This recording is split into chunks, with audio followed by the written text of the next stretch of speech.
Welcome to the Whiskey Vault. I'm Rex. I'm Daniel. You love three biscuits out there. This is a gift, another gift from Nathan Huey, who is up to 11 whiskeys. He's not yet Weddle, but he's definitely a patron saint.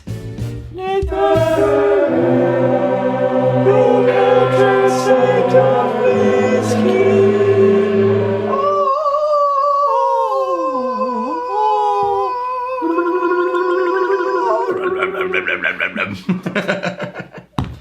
And let's pour it. We've done Old Pulteney. Not this one. There's a new Old Pulteney. It's a 17-year-old. Here's an Old Pulteney. Yes. That's a 12. It's not a 17. So we've done the 12. Yes. And we've done a 21. Maybe. Okay, so this is Okay. Old Pulteney. All right. 17. Now, I really like Old Pulteney. It's, if I'm not mistaken, the northernmost distillery that's not on an island. Now, my first memory of Old Pulteney was that this is going to be a boring, weird whiskey I've never heard of, I don't know what it is. And then if someone poured me a glass, and this happened, which is that I picked it up, and I get what I get in the nose right now. Which was, oh, it's salty, and it's dark, dried fruits. Yeah, but not overly sherry cask necessarily. I'm not sure how they're aging this one, but I can tell you, I get more vanilla and floral, and then I get some brine. Can I say a luscious prune? Maybe, yeah. A luscious prune. Luscious. And so I picked it for the first time, and I had this experience in the nose, which was just this really rich and slightly salty, which reminded me of Oban, which is on the total opposite side of Scotland. And it's floral, but it wasn't sweet. And it was honey, but it's not candy. I think we mentioned this whenever we did a different Old Pulteney video, but for whatever reason, the name and the design strikes me as kind of it's going to be a budget type of vibe, and it's not. No, it's definitely not. It's legit. But I see that, and I'm thinking, oh, we're going to have a little bit of a budget adventure here. No. But the thing is, if you look at the bottle itself, right, that's a really beautiful bottle. I know, but from that side. Yeah, from all the stuff. From that side. If you just look at the font, right, but it looks pretty generic. It looks generic, and it looks like it's going to be kind of budgety. A little bit. And it is. And you know what? And the plastic thing here. That bothers you, doesn't it? The plastic thing. I get it. There's just a couple small little signals that lead me down this path of, oh, I'm going to underestimate this whiskey, but once you get into it. And I really love the shape, like a pot still shape. Oh man, it's so good. This is one of those sleeper whiskeys that every time I drink it, I'm reminded of how much I love it. And then I forget immediately after. The word I'm using is saturating.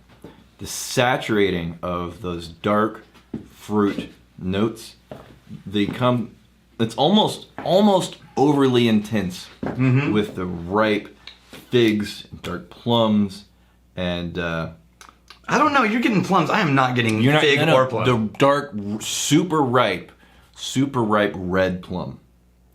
Super ripe red plum. The figs, what was the first thing I said? The first thing I had on the nose. Fig is too sweet. I am getting the plum. Dude, I am getting a fresh plum. You just said no. But I'm not getting figs. What was the first thing I said on the nose?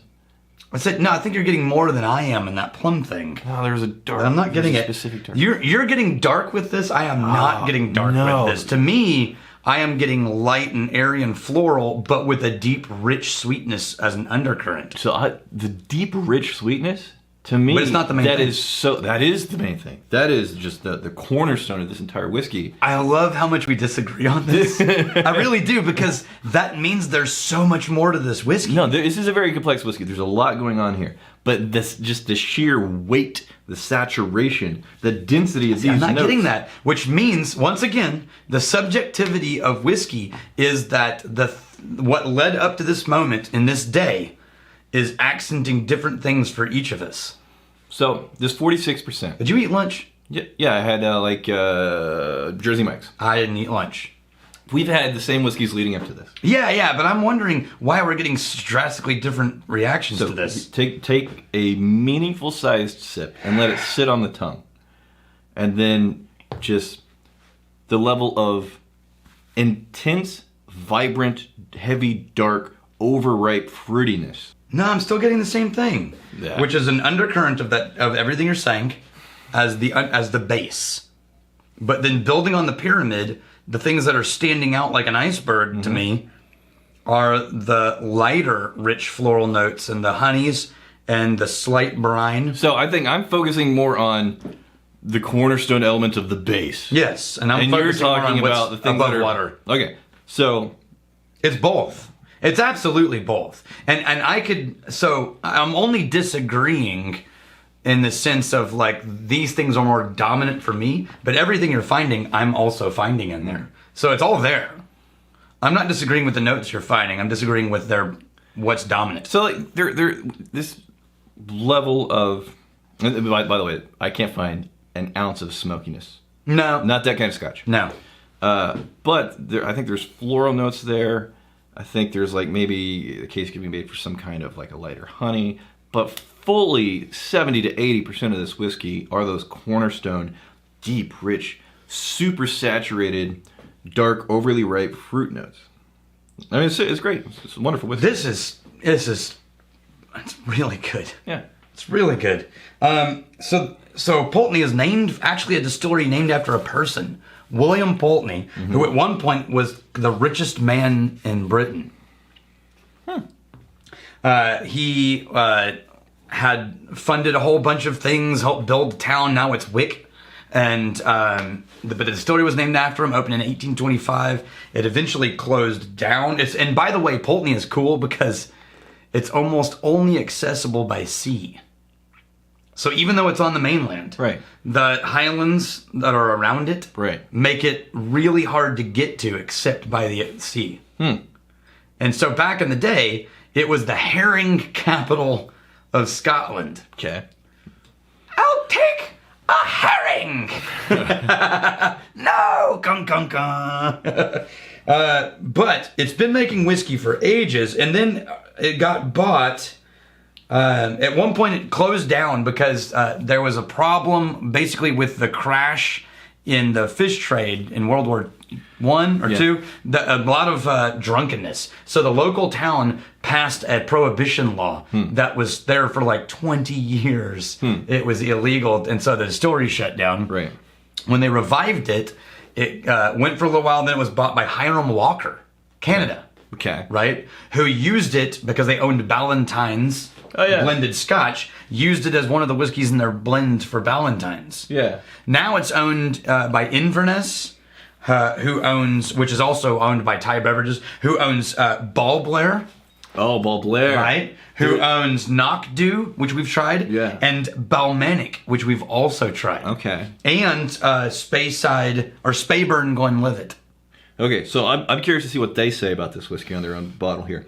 They say matured in fine oak casks. Okay, so I'm sure all oak casks are perfectly fine. Quietly breathing in fresh sea air. There's that element of saltiness that I think is there. Which is a lot like Oban for me. It's the very essence of this unique blah, blah, blah. Intricate, balanced with the delicate mineral salted spiciness. Mineral salted spiciness. So I get that. The mineral, I think on the Think finish. like this. Tap water from well water. It's a distinctive and evocative spirit. So think about tap water from well water. No, I think that there's that mineral. There is a mineral layer that I was not picking up on until, and it could be the power of suggestion. Maybe I'm imagining. Well, the thing about power of suggestion is it only works if something's actually there. Oh, all right. It doesn't work if something's totally true. Like if I said that smells like pickles, right. Power of suggestion is not going to work. A little bit peanut. Right? So power of suggestion only works if there is something there to grasp onto. And your attention's brought to it. I added a little water to your whiskey just now. Yeah. This is ringing in at 46%. It buried some of that dark fruit saturation for me and brought up some of the more mid-range fruity sweetness. That's floral so notes. Weird, 'cause it's floral notes. Opposite for me. Really? Yes! What? I don't know what to do right now. I'm freaking out. It got darker in the nose. I haven't tasted it yet, but in the nose, it jumped out all the darker notes, and I was about to say, I finally agree with you. No. And you changed your story. And then I'm going like, no, taste it though. You know what this is? This is like a whiskey version of the Gift of the Magi. I sold my pocket watch to buy you a comb, and you cut your hair to buy me a gold chain for my pocket watch. Funny. I'd never buy you a gift. That's true. On the taste, though. Oh, it made it more spicy. It stayed light, honey, and floral, but added a little bit more pepper. See, on the taste for me, it didn't stay more light, honey, and floral. It became more light, honey, and floral. Okay. And then that little bit of pepper because the oils got jumped So we up. arrived at the same conclusion after a dash of water. Yeah, but it was a dash of water that, see, I just... A dash of water brought us together. My palate is more perceptive. My palate is more perceptive. That's all we're saying. That's all we're saying. Quit doing photos. Damn it. Sammy Bear is looking hungry, and whiskey would probably make both very happy. I like that photo. And then, doesn't seem quite right. We got the Pride of Ireland. See if you can figure that one out. Scotch whiskey. Yes. Water of life. That Irish pride. Scotch whiskey. The Pride of Ireland. And some fighting words right there. That's maybe one of my... I need to own that t-shirt so badly. Because that was just...